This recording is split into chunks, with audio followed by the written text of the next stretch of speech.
something happens in North Queensland, it's not a problem. It happens the rest of the state, bang, the government gets noisy and they get busy saying, we get a call from Justice on this. So when Optus goes out, and Stephen Miles, the Deputy Premier, is straight out there in the media saying this is no good. This is a critical service.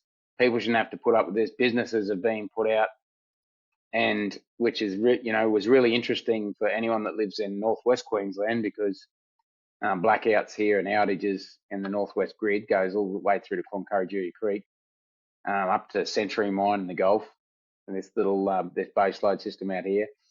It's really disruptive. That's been happening 5 times, and we've been going down to the Parliament and saying, well, what can you do here? And they've just thrown their hands up, nothing we can do. It's privately owned.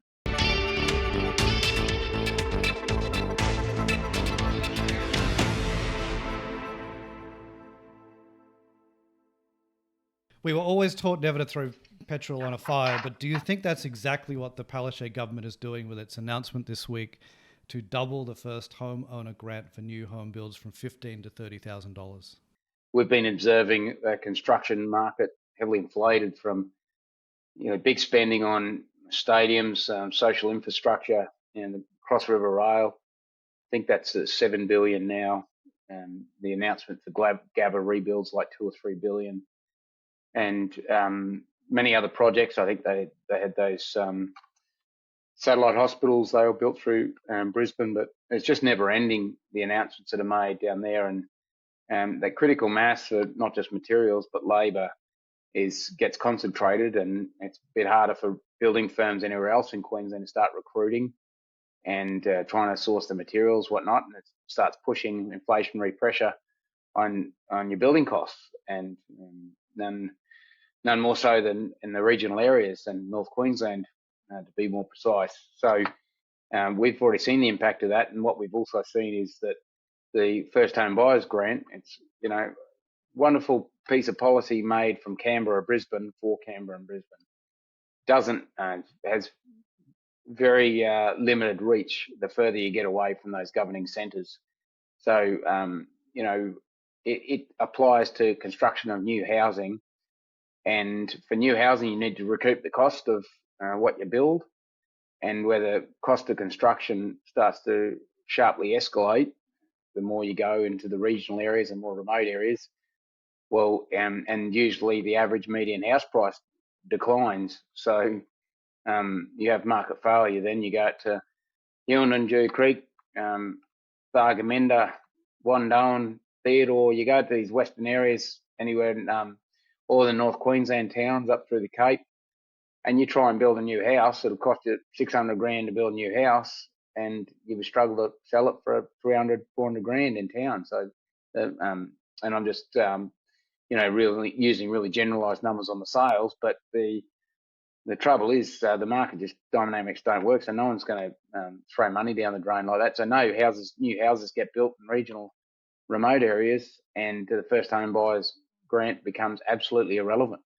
So every time they say they're fixing the housing problem with the First Home Buyers Grant, they should say we're fixing the housing problem in the big cities, and they should qualify that by saying, just to let you know, this will have little to no impact at all on you if you live outside the big cities, which is what's happened. So that's one bad part of it. The worst is that it's exacerbating what's already a big problem, is that you're trying to force new construction, and where the regions and certainly the remote areas could play a big part in this, is that there's a lot of old established housing that could be not repurposed but renovated to form part of that more modern housing stock. So people's appetites for modern, more accommodation, they're not satisfied with the old shearers' quarters or the old Queenslander style with high ceilings and no aircon and bad insulation.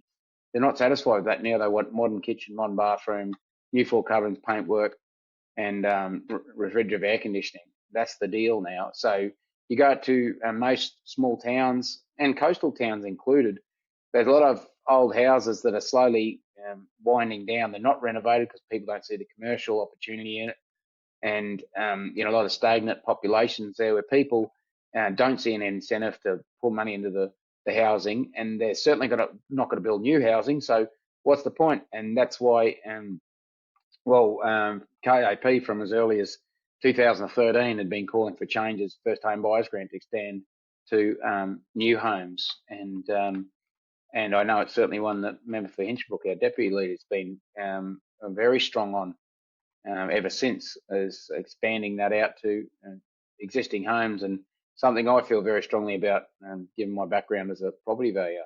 It's about 15 years of working in that industry, and you can see the market dynamics and where they fail. So the KAP policy is to extend the first home buyers grant to existing homes and activate what could be up to 10,000 homes in the rural and regional areas that will continue to just deteriorate in value and have less and less likelihood of being occupied until they're just eventually knocked down. But if you breathe a bit of fresh air into those, put the first home buyers grant, apply to them and up it a little bit in the rural and remote communities, you'll find that a lot of people will take that opportunity then and do up existing homes and not be that big draw on the labour and construction element of the new homes. So it's really badly thought out policy, and typically just done for Brisbane. And, sadly, there's no other northern MPs outside the KAP that are calling for first home buyers grant to apply to existing homes. The Queensland State Government has backed calls for foreign-owned Optus to compensate the 10 million customers for losses caused by the almost day-long outage, which crippled business and caused untold financial loss a few weeks ago. However, what has been the government's response to calls for similar compensation for losses caused by power outages, especially in Mount Isa? Yeah, well, the KAP's put the question to the government before on how are you going to compensate losses for people in the northwest region of critical power failure. And I think it's just that same analogy you apply for all of North Queensland. Like, something happens in North Queensland, it's not a problem. It happens the rest of the state, bang, the government gets noisy and they get busy saying, we got a call from Justice on this. So when Optus goes out, Stephen Miles, the Deputy Premier, is straight out there in the media saying this is no good. This is a critical service. People shouldn't have to put up with this. Businesses are being put out, and which is was really interesting for anyone that lives in northwest Queensland, because we've got a single power provider out here. We're not connected to the national electricity grid.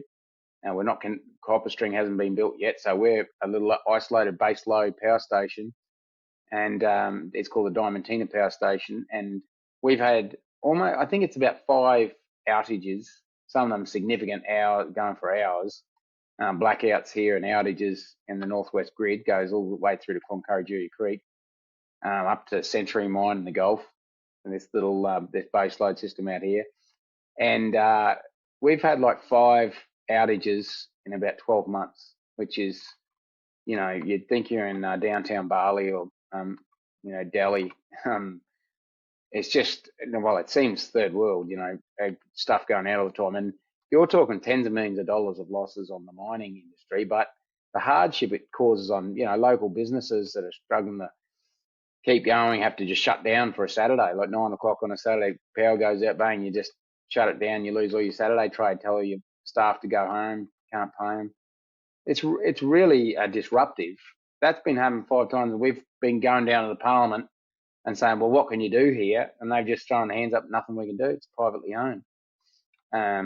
So very, very disappointing, and just the inconsistencies constantly. The government, they don't give a stuff about North Queensland. It's all lip service, and whilst you've got weak MPs for the major parties up here, we're the only ones that making noise down there to try and right the wrongs. And it's very, very frustrating when you see things like that outrage on Optus, what we've had to put up with for years in North Queensland.